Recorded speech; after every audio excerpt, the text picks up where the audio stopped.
Hello everyone, welcome back to my YouTube channel once again. चलिए अभी हम करने वाले हैं बिना टाइम वेस्ट किए स्टैंडर्ड कोस्टिंग स्टार्ट। जैसे बहुत सारे स्टूडेंट की रिक्वेस्ट थी कि प्लीज कोस्टिंग करवा दीजिए with the previous year question, तो मैं प्रीवियस ईयर क्वेश्चंस के साथ कोस्टिंग को लेकर आ गई हूँ। तो अभी हम एक दो दिन इसके कंसेप्ट कंप्लीट करेंगे। जिनको भी स्टैंडर्ड कोस्टिंग में प्रॉब्लम है, आई वुड टेल यू कि इसके बाद आपको स्टैंडर्ड कोस्टिंग में कभी प्रॉब्लम नहीं आएगी। Just to understand this with the concentration के साथ देखना, तो आपको अंडरस्टैंडिंग भी आएगी एंड बिल्कुल भी प्रॉब्लम नहीं आने वाली है। ठीक है, चलो अभी हम करते हैं स्टार्ट अपना स्टैंडर्ड कोस्टिंग। स्टैंडर्ड कोस्टिंग क्या है, मैं आपको ओवरव्यू देती हूँ। स्टैंडर्ड कोस्टिंग में हम क्या पढ़ने वाले हैं? स्टैंडर्ड कोस्टिंग में हम ये पढ़ने वाले हैं कि किसी भी चीज की कॉस्ट का वेरिएंस क्या है। मतलब मैं आपको बताती हूँ, समझो, ध्यान से सुनो। आपको घर से भेजा गया कि आपने कुछ फ्रूट लेकर आने हैं, कुछ खर्चा करके आना है। आपको ये बोल के भेजा गया कि 100 रुपए केजी में आपने लेकर आना है। हमारा ये स्टैंडर्ड कॉस्टिंग है कि 1 केजी हमें 100 रुपए में मिल जाएगा। बट वहीं आप गए तो आप 120 रुपीज खर्च करके आए हो, तो घर पर आकर डांट पड़ेगी कि 100 रुपीज खर्च करने को बोले थे, कॉस्ट आपको बोली थी 100 रुपीज की आनी चाहिए, बट एक्चुअल में आपकी कॉस्ट कितनी आई? 120 की। तो 20 रुपीज क्या हो गया? 20 रुपीज हो गया हमारा वेरिएंस, एक्स्ट्रा 20 रुपीज वेरिएंस हो गया। अब बताओ आपके लिए जो वेरिएंस है वो फायदेमंद रहा या नुकसान वाला रहा? नुकसान वाला। क्यों? क्योंकि मैंने सोचा था मैं एज पर माई स्टैंडर्ड 100 रुपए खर्चूंगी, बट एक्चुअल में आपने कितने खर्च लिए? 120। रट्टा नहीं लगाना है, नेगेटिव आएगा तो एडवर्स आएगा, पॉजिटिव आएगा तो फेवरेबल आएगा, नहीं, रट्टा नहीं लगाना है। आई वुड टेल यू कि फॉर्मूला कैसे बनाना है, आपको रट्टा लगाने की भी जरूरत नहीं पड़ेगी। तो आपको पता चलना चाहिए, यहाँ पे माइंड से काम लो। 100 रुपए मुझे खर्चने थे, एक्चुअल में मैंने कितने खर्चे? 120। नेगेटिव आ तो रहा है, तो ये क्या हो गया? एडवर्स हो गया। नेगेटिव पॉजिटिव देख के एडवर्स फेवरेबल नहीं करना है, कॉमन सेंस के साथ एडवर्स या फेवरेबल करना है। तो ये क्या हो गया? ये हमारा 20 रुपीज का वेरिएंस आया कि 20 रुपीज का डिफरेंस। फिर हम देखेंगे ये 20 रुपीज का डिफरेंस क्यों आया। क्या प्राइजेस बढ़ गए हैं? क्या क्वांटिटी ज्यादा आ गई है? तो इसके पीछे के रीजंस को हम देखेंगे। चलो बिना वेस्टेज ऑफ टाइम हम स्टार्ट करते हैं अपना। एक बार मैं आपको चार्ट पे बता देती हूँ। टोटल कॉस्ट वेरिएंस हम सबसे पहले देखने वाले हैं, जिसमें हम देखेंगे मटेरियल की कॉस्ट से कैसे वेरिएंस निकलता है। मटेरियल पे जो खर्चा हुआ है उसके अंदर का वेरिएंस कैसे निकला एंड क्या निकला, उसको हम पढ़ेंगे मटेरियल कॉस्ट में। आई होप आपको समझ में आया है। इतना सिंपल सी बात ये लेके चलो, माइंड में पिक्चर बना के चलो। मैं अपनी ऑर्गेनाइजेशन में मटेरियल खरीद कर आई हूँ, वो मटेरियल की क्या वेरिएंसेस हैं वो निकाल रही हूँ। एक चीज मैं आपको बताती हूँ, वेरिएंसेस कैन बी फेवरेबल और एडवर्स ऑल्सो। वेरिएंसेस का मतलब यही नहीं है कि नेगेटिविटी कोई दर्शा रहा है, वो वेरिएंस कैन बी फेवरेबल और adverse also. Variance can be favourable और एडवर्स ऑल्सो। तो चलो हम करते हैं स्टार्ट अपना। सबसे पहले हम करते हैं मटेरियल कॉस्ट वेरिएंस। क्या पढ़ते हैं? Material cost variance. एक मुझे बात बताओ, मैं स्पीड थोड़ी स्लो रखती हूँ इस वाले टॉपिक में, अगर और ज्यादा स्लो करनी है तो आप मुझे कमेंट करना, नेक्स्ट वाले में मैं और स्लो कर लूंगी। ठीक है, मटेरियल की कॉस्ट की वजह से क्या वेरिएंस आ रहा है। आप एक ऑर्गेनाइजेशन में कोई गुड्स बनाते हो, आपने कोई उसके ऊपर मटेरियल बनाना है। मान लो मुझे 100 केजी कुछ प्रोड्यूस करना है, उसके ऊपर मैंने मटेरियल लगाना है। मैंने 100 केजी मटेरियल अपनी गुड्स में लगाना है, आप ये लगा लो। हो सकता है तो मटेरियल की कॉस्ट मैंने ज्यादा करी, कम करी, स्टैंडर्ड क्या था, कैसे निकालेंगे? हम देखेंगे कि हमने कितनी कॉस्ट डिसाइड करी, स्टैंडर्ड कॉस्ट हमने कितनी रखी। आपको बोला गया कि आपने 100 रुपीज ही खर्च करके आने हैं, वो तो हुई मटेरियल की स्टैंडर्ड कॉस्ट। और एक्चुअल में जो आपने मटेरियल परचेज किया, उस मटेरियल पे एक्चुअल कितना खर्चा किया, ये तो कॉमन सेंस थर्ड फोर्थ का बच्चा भी बता सकता है। हमने कितनी खर्च करनी थी और हमने कितनी खर्च करी कॉस्ट, इन दोनों का डिफरेंस ही क्या होता है? वेरिएंस होता है। इन दोनों का डिफरेंस ही क्या होता है? वेरिएंस होता है। इतना आपको समझ में आ रहा है? फिर से मैं रिपीट कर रही हूं, मैंने क्या समझाया आपको। हम पढ़ रहे हैं मटेरियल कॉस्ट वेरिएंस। मटेरियल पे आ जाओ, लेबर लूबर सब भूल जाओ। मटेरियल पे खर्चा हुआ उसका वेरिएंस निकाल रहे हैं। हमने उस पे ज्यादा खर्चा किया, कम किया, तो नॉर्मल सी बात है, मैंने जितना खर्चा डिसाइड करा था उसको हम बोलते हैं स्टैंडर्ड कॉस्ट, और मैंने जितना खर्चा किया उसको हम बोलेंगे एक्चुअल कॉस्ट। रट्टा कुछ नहीं लगाना है, उसको हम बोलेंगे एक्चुअल कॉस्ट। मुझे जितना सोचा था स्टैंडर्ड कॉस्ट, और मैंने जितना खर्च किया वो एक्चुअल कॉस्ट। एक बात बताओ, जो मैंने सोचा था वो कैसे सोचा होगा कि कितना खर्चा लगाना है? कुछ तो मैंने आइडिया लगाया होगा ना कि मुझे 5 केजी को प्रोडक्ट खरीदना है और 5 रुपए में वो आ जाएगा। 5 केजी खरीदना है, 5 रुपीज पर केजी वो मुझे पड़ जाएगा। तो मैंने वो कैसे सोचा, मैंने स्टैंडर्ड कॉस्ट कैसे डिसाइड की होगी कि मेरे को कितनी क्वांटिटी खरीदनी है, मुझे कितनी क्वांटिटी खरीदनी है, और उस क्वांटिटी का स्टैंडर्ड प्राइस क्या है। तो ये बन गई हमारी स्टैंडर्ड कॉस्ट। मतलब स्टैंडर्ड क्वांटिटी मुझे कितनी खरीदनी है, अगर मुझे 100 यूनिट बनानी है तो मुझे कितनी स्टैंडर्ड क्वांटिटी खरीदनी है, एंड उस क्वांटिटी का प्राइस क्या रहेगा, ये होगी स्टैंडर्ड कॉस्ट। उसके बाद एक्चुअल कॉस्ट कैसे निकली होगी? मैंने जितनी एक्चुअल में क्वांटिटी परचेज करी होगी, मैंने जितनी एक्चुअल में क्वांटिटी परचेज करी होगी, माई इनटू उसका एक्चुअल में प्राइस क्या रहा होगा, उसका एक्चुअल में प्राइस क्या रहा होगा। फॉर एग्जाम्पल, मैंने सोचा था मैंने 100 केजी गुड्स बनानी है और उसमें 100 केजी मटेरियल लगेगा और 1 रुपए केजी पर मटेरियल मुझे मिल जाएगा। तो मैंने कितनी कॉस्ट सोची होगी? 100 रुपए। और एक्चुअल में मैंने 100 केजी मटेरियल नहीं खरीदा, एक्चुअल में मैंने 120 रुपए मटेरियल खरीदा और 1 रुपए के हिसाब से। तो मतलब मैंने 120 रुपए खर्च करे, सोचे थे मैंने 100 रुपए, तो 20 रुपीज का वेरिएंस आ गया, 20 रुपीज का वेरिएंस आ गया। अब देखो वेरिएंस फेवरेबल आया, एडवर्स आया। मेरी पॉकेट से 100 रुपए जाने चाहिए थे, मेरी पॉकेट से 120 रुपीज खर्च हो गए, तो ऑब्वियस सी बात है मेरे लिए बड़ी दुख की बात है, तो वो चीज एडवर्स हो गई। तो ये चीज दुख की बात है, ज्यादा पैसा खर्च हो रहा है, तो वो चीज हमारे लिए एडवर्स हो गई। सिंपल मैंने एक फॉर्मूला आपको समझा दिया है कि मटेरियल कॉस्ट वेरिएंस कैसे निकलेगा। एक चीज मैंने आपको समझा दिया है, मटेरियल कॉस्ट वेरिएंस कैसे निकलेगा। मटेरियल कॉस्ट वेरिएंस कैसे निकलेगा? हमने देखा standard quantity into standard price minus actual quantity into actual price. तो ये क्या हो गया मेरा? ये मेरा होगा मटेरियल कॉस्ट वेरिएंस। क्या हो गया मेरा? Material cost variance. पहले एक बार मटेरियल के सारे फॉर्मूलाज मैं आपको समझाती हूँ, उसके बाद मैं एक क्वेश्चन भी टेकअप करने वाली हूँ जिसमें हम क्या करेंगे, न्यूमेरिकल सॉल्व करेंगे। ठीक है, जिसमें हम क्या करेंगे, न्यूमेरिकल सॉल्व करने वाले हैं। तो सिंपल सी बात क्या हुई, मटेरियल कॉस्ट वेरिएंस कैसे निकला? कॉस्ट का मतलब किसी चीज की स्पेसिफिक कॉस्ट नहीं पूछी उसने, सिंपल मटेरियल की कॉस्ट। मटेरियल की कॉस्ट कैसे खर्च हुई होगी? जब मैं मटेरियल खरीदने गई होंगी, मैंने कुछ क्वांटिटी खरीदी होगी और उस क्वांटिटी का कुछ प्राइस पे किया होगा। तो मैंने जितना सोचा, मैंने जितना खर्च किया, उन दोनों के बीच का डिफरेंस क्या हुआ? Material cost variance. उन दोनों के बीच का डिफरेंस क्या हुआ? Material cost variance. तो चलो, ये हमारा हो गया पहला वेरिएंस, मटेरियल कॉस्ट वेरिएंस। अब एक बात बताओ, इसको हम करेंगे डीप स्टडी। इसको अभी हम क्या करने वाले हैं? डीप स्टडी करने वाले हैं। डीप स्टडी कैसे करने वाले हैं? हम पढ़ रहे थे कि मटेरियल कॉस्ट वेरिएंस। अब आपने जब आके ज्यादा खरीदा तो आप देखोगे ना कि किसकी कमी है, क्यों मटेरियल पे ज्यादा कॉस्ट लगी।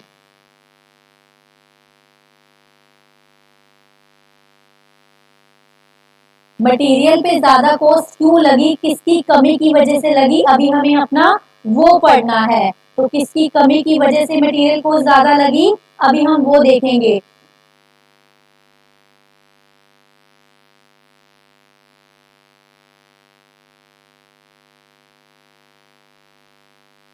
एक सेकंड प्लीज।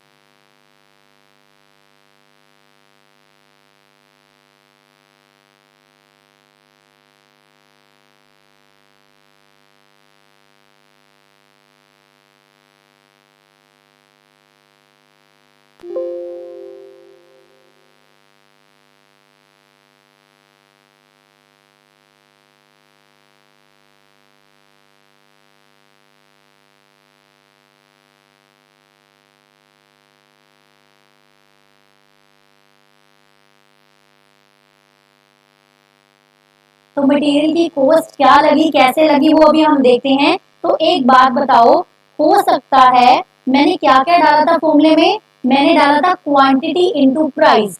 हो सकता है क्वांटिटी तो सेम रही हो बट प्राइस ज्यादा मिल गया हो, तो भी तो कॉस्ट ज्यादा आएगी ना।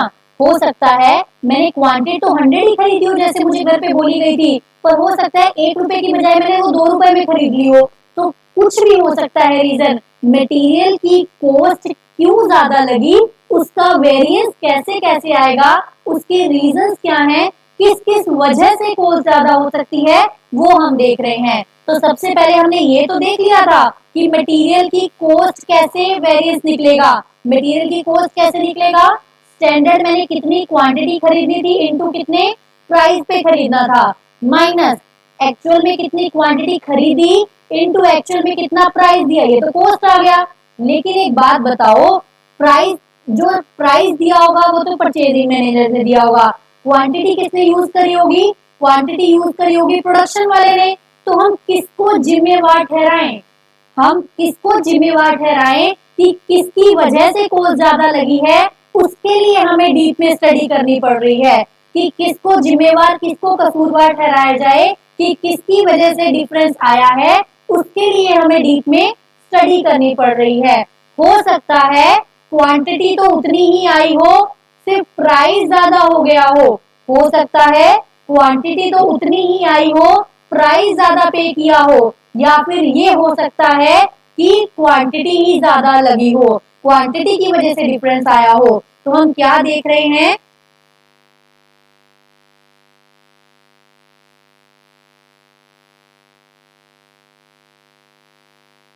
तो हम क्या देख रहे हैं कि मटेरियल की जो कॉस्ट है वो किस किस वजह से वेरी कर सकती है, या तो मटेरियल के प्राइजेस की वजह से, या फिर मटेरियल की क्वांटिटी या फिर यूजेज की वजह से, या तो मटेरियल की क्वांटिटी या फिर यूजेज की वजह से डिफरेंस आ सकता है। इतनी बात आपको समझ में आ रही है, आई होप समझ में आ रही होगी। हमने क्या कहा, मटेरियल पे कितना पैसा लगा, वो क्यों डिफरेंस आया, हो सकता है प्राइस की वजह से डिफरेंस आया हो सकता है क्वांटिटी की वजह से डिफरेंस आया हो। अगर मैंने क्वांटिटी 100 ही खरीदी है, प्राइस ज्यादा कर दिया, तो भी वेरिएंस आएगा।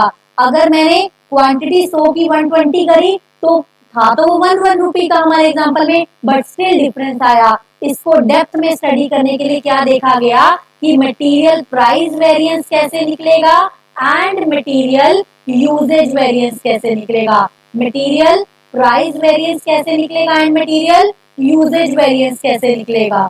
चलो सबसे पहले अभी हम देखते हैं मटेरियल प्राइस वेरिएंस कैसे निकलेगा, मटेरियल प्राइस वेरिएंस कैसे निकलेगा, मटेरियल प्राइस वेरिएंस कैसे निकलेगा। देखो चलो, आपने सिंपल सी बात समझनी है कि किसी भी यूनिट का स्टैंडर्ड प्राइस क्या था, मतलब एक्चुअल में स्टैंडर्ड प्राइस क्या था और मैंने कितने प्राइस में खरीदा, स्टैंडर्ड प्राइस क्या था, मैंने कितने प्राइस में खरीदा, तो वो हो गया ठीक है।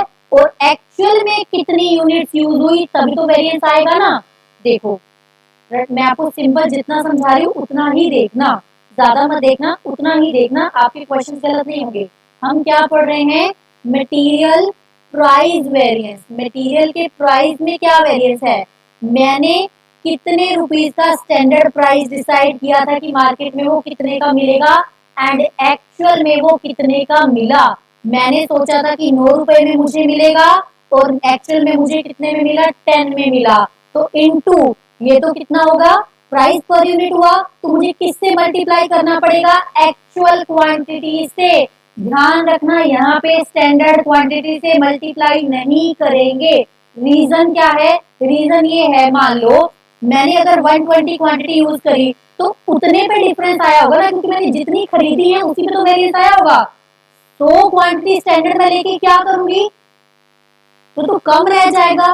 मान लो अगर मैंने 100 रुपए, यहाँ पे स्टैंडर्ड क्वांटिटी लिखती मैं, तो आंसर सही नहीं आता, क्योंकि मैंने एक्चुअल में जितनी खरीदी है वेरिएंस तो उस पे आया ना, स्टैंडर्ड तो मैंने सोचा था इतनी खरीदनी है, तो प्राइस का वेरिएंस है, क्वांटिटी को तो सेम रखो। तो प्राइस, सिंपल सी बात, जिनको ये भी समझ नहीं आ रहा इतना देखो मैं क्या कह रही हूँ, प्राइस वेरिएंस कैसे निकलेगा, मटेरियल प्राइस वेरिएंस, मैंने कितना प्राइस सोचा था माइनस एक्चुअल में कितना प्राइस पे मैंने खरीदा into actual quantity, actual quantity, standard price minus actual price into actual quantity.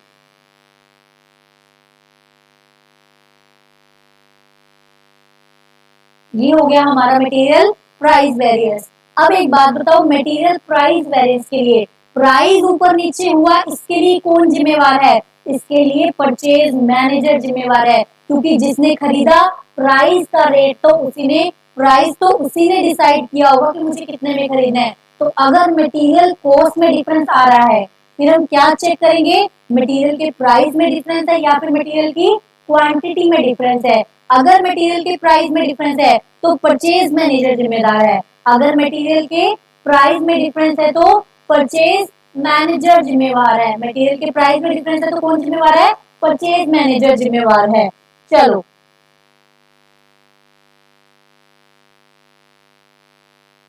उसके बाद आता है मटेरियल, चलो मैं एक बार आपको यहाँ से समझा दूं, एक बार मैं आपको समझाती हूँ। चलो स्टैंडर्ड क्वांटिटी मैंने खरीदनी थी 100 और एक्चुअल स्टैंडर्ड प्राइस मेरा था 8 रुपीज, जबकि एक्चुअल में क्वांटिटी कितनी खरीदी गई 120 और एक्चुअल में प्राइस कितना आया, एक्चुअल में प्राइस कितना आया 10 रुपीज में मैंने खरीदा। तो सबसे पहले हम निकालेंगे मटेरियल की कॉस्ट का वेरिएंस, कितनी कॉस्ट मैंने सोची थी लगेगी और एक्चुअल में कितनी कॉस्ट लगी, कितनी कॉस्ट मैंने सोची थी, मैंने सोचा था कि मैंने 100 यूनिट स्टैंडर्ड की खरीदनी है एंड 8 रुपए के हिसाब से 800 रुपए लगने चाहिए, और एक्चुअल में कितनी मैंने खरीदी 120 10 के हिसाब से, तो 1200 रुपए लग गए, 400 रुपए मेरे ज्यादा गए तो एडवर्स वेरिएंस। अब 400 रुपए के लिए किसको कितना जिम्मेवार ठहराया जाए ये मुझे कैलकुलेट करना है। तो हमने क्या सीखा, ये 400 रुपए जो जिम्मेवार ठहराया जाए प्राइस की वजह से कितना डिफरेंस आया, वो कहेगा हमने कहा था तुम्हें, ऑर्गेनाइजेशन वाले क्या बोलेंगे, हमने कहा था 8 रुपए में खरीद कर आना है और तुमने कितने में खरीदा 10 रुपए में, standard price minus actual price, और कितनी क्वांटिटी में तुमने हमारा नुकसान करा दिया, तुमने 120 क्वांटिटी खरीदी, 120 क्वांटिटी में 2 रुपए का नुकसान करवा दिया, तो 240 हमारा प्राइस वेरिएंस, टोटल वेरिएंस हमारा कितना आया था 400, जबकि 240 किसकी वजह से है, प्राइस की वजह से है, तो बाकी बचा हुआ किसकी वजह से होगा, क्वांटिटी की वजह से, वो भी हम देखते हैं कैसे निकलेगा, बाकी बचा हुआ किसकी वजह से होगा, क्वांटिटी की वजह से होगा। आई होप आपको समझ में आया है यहाँ तक। अभी हम देखते हैं मटेरियल क्वांटिटी या फिर material usage variance, material usage variance. अभी मैं बेसिक समझा रही हूँ, थोड़े थोड़े मैं एग्जांपल्स अप करती जाऊंगी तो उससे सारे डिफरेंस आपको क्लियर होते जाएंगे।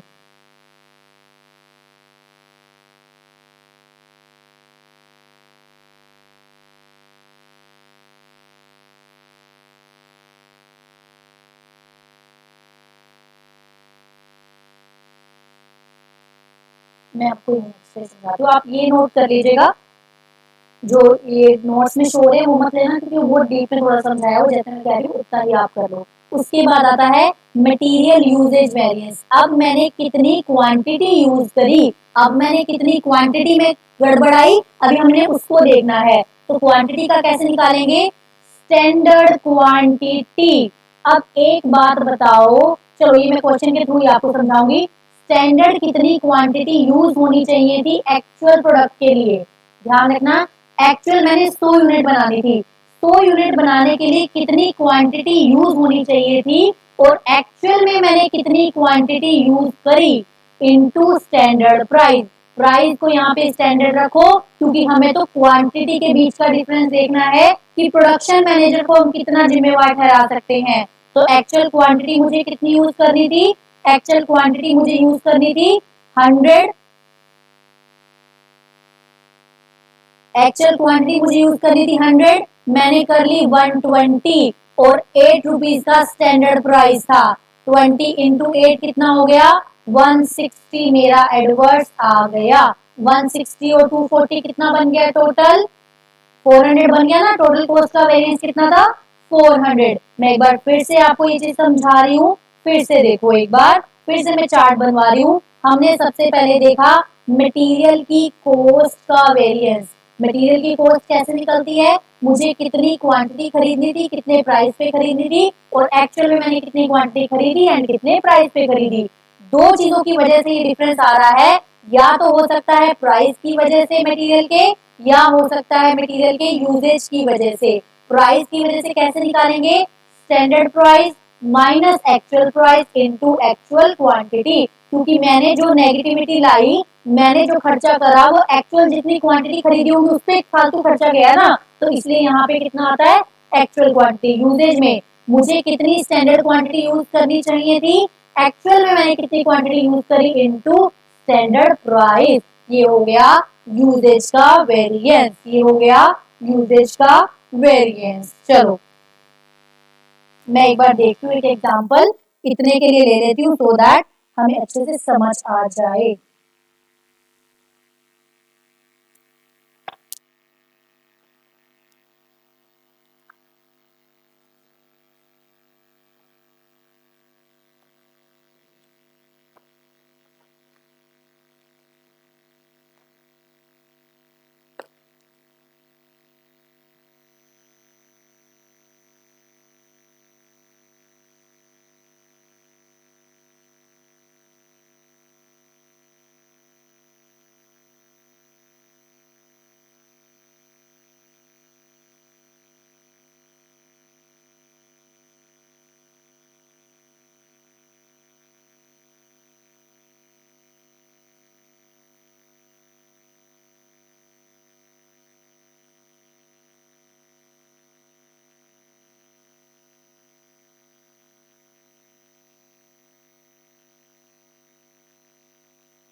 चलो ये वाला सेकंड इलस्ट्रेशन देखते हैं।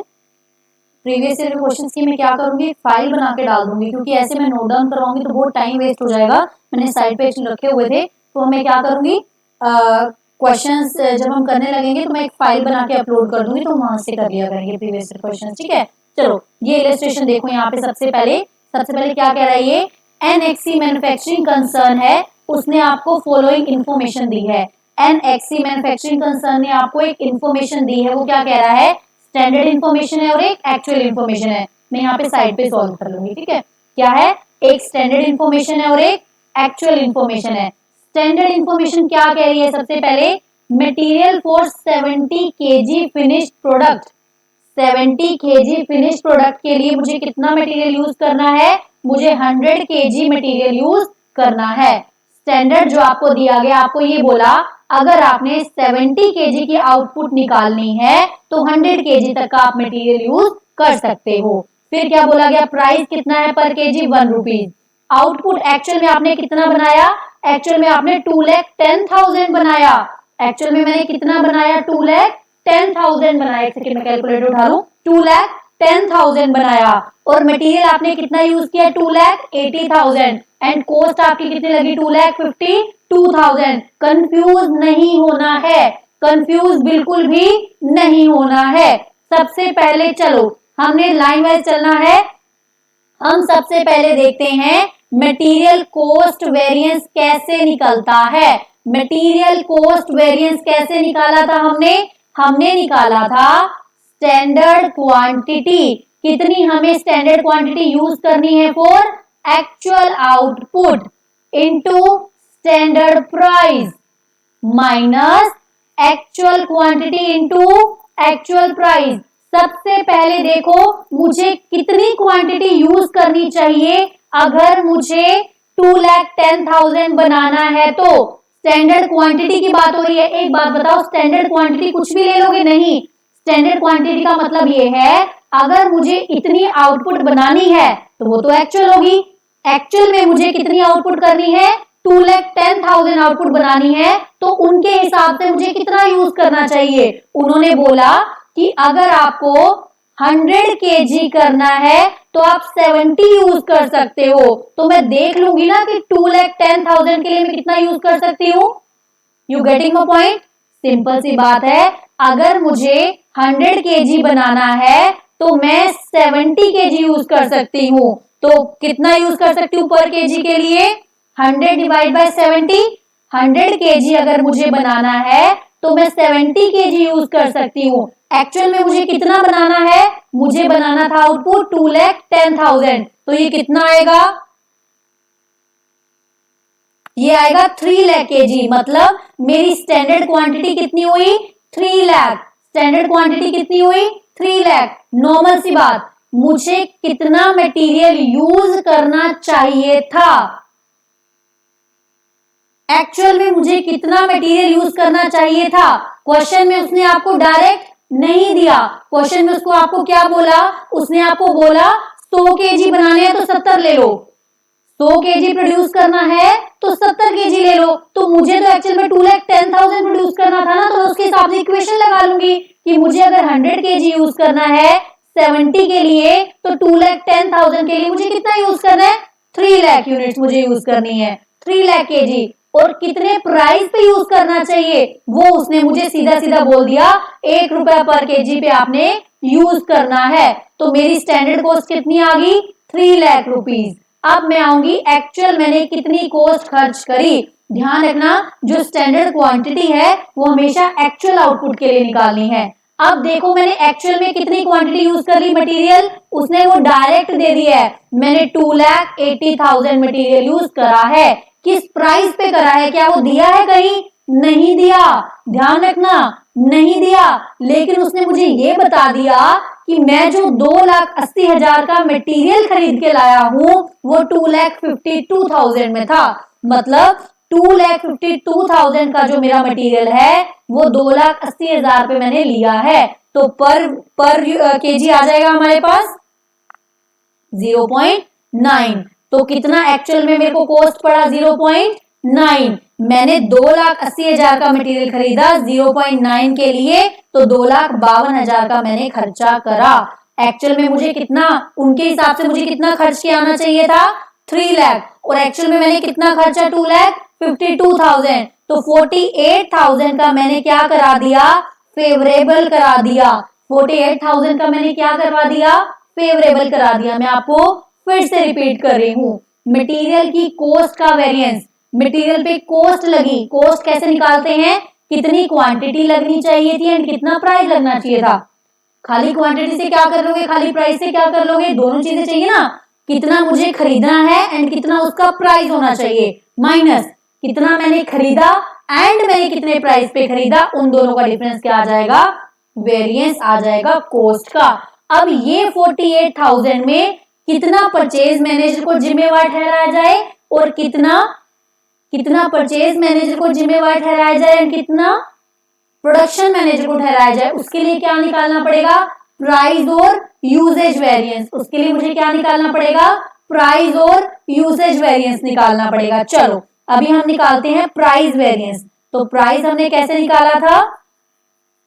प्राइस वेरिएंस हमने कैसे सीखा था मटेरियल का? हमने सीखा था कितने प्राइस पे मुझे लेकर आना चाहिए था, माइनस मैंने कितने प्राइस पे लेकर आया इनटू कितनी क्वांटिटी मैंने खरीदा जिसकी वजह से मुझे एक्स्ट्रा भरना पड़ा। कितनी क्वांटिटी मैंने खरीदी जिसकी वजह से मुझे एक्स्ट्रा भरनी पड़ी। मेरे को कंपनी वालों ने क्या बोला था? 1 रुपए खर्च किया ना 1 रुपए केजी पे। एक्चुअल में मैंने कितना खर्चा? 0.9 केजी। कैसे देखा मैंने? क्योंकि मेरे को पता है 2,52,000 मैंने टोटल खर्च किया जो कि 2,80,000 पे था, तो 0.9। तो ये कैसे आया? 252 मैंने टोटल खर्चा किया 2,80,000 यूनिट्स पे, तो पर केजी कितना हो गया? 0.9। और एक्चुअल में मैंने कितनी क्वांटिटी खरी? 2,80,000। अब प्राइस की वजह से मुझे कितना बेनिफिट हो रहा है, मेरे को 0.10 इंटू 2,80,000, 28,000 का बेनिफिट मुझे किसकी वजह से हो रहा है, प्राइस की वजह से हो रहा है। 28,000 का बेनिफिट मुझे किसकी वजह से हुआ, प्राइस की वजह से हुआ। ये था हमारा मटेरियल प्राइस वेरिएंस। ये क्या था, मटेरियल प्राइस वेरिएंस। अब हम देखते हैं material usage variance. Material usage मतलब मटेरियल ज्यादा कितना यूज हुआ, कम यूज हुआ। प्रोडक्शन मैनेजर को हम कितना कहें, 48,000 में से, हाँ प्राइस वाले को हमने क्या बोला होगा, परचेज वाले को, ठीक है 28,000 का बेनिफिट तुम्हारी वजह से हुआ है। अब देखते हैं यूजेज वाले की वजह से कितना बेनिफिट हुआ। एक्चुअल में कितनी क्वांटिटी हमें यूज करनी चाहिए थी, 3 लाख रुपीज, 3 लाख केजी, और मैंने कितनी क्वांटिटी यूज करी, 2,80,000 केजी, और प्राइस हमारा रहेगा स्टैंडर्ड। सिंपल सी बात है, 20,000 मेरा किसकी वजह से आया, यूजेज की वजह से, और 28 आया था प्राइस की वजह से। तो टोटल कॉस्ट में कितना बेनिफिट आया मुझे, 48, और हमारा 48 ही कॉस्ट का वेरिएंस निकला था। क्या हुआ यहाँ पे, 48,000 ही हमारा कॉस्ट का वेरिएंस निकला था।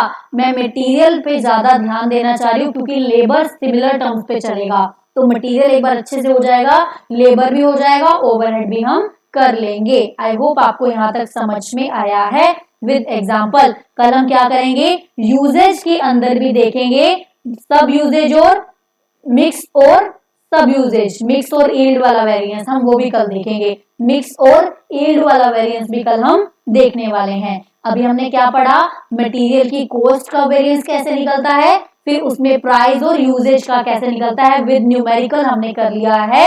अगर आपको ये न्यूमेरिकल चाहिए तो नोट डाउन कर लीजिएगा। इसके नोट्स में नहीं अपलोड करूंगी, जो आपके पास है वही करना। क्यों मैं अपलोड नहीं कर रही हूँ, क्योंकि फॉर्मूला सब में मिलेंगे आपको, और प्रीवियस ईयर क्वेश्चंस की फाइल जब मैं करवाऊंगी वो मैं बना के अपलोड कर दूंगी। चलिए मिलते हैं नेक्स्ट सेशन में, तब तक के लिए bye bye, stay tuned, stay connected, till then keep revising and yes subscribe to the channel if you have not yet. मिलते हैं नेक्स्ट टाइम, तब तक के लिए बाय बाय। नेक्स्ट लेक्चर थोड़ा लेंथी रहेगा, थोड़ा लंबा सेशन लूंगी मैं, क्योंकि मैं मटेरियल फिनिश कराऊंगी प्लस लेबर भी मुझे कंप्लीट फिनिश कराना है। I have taken 3 days for the concept only.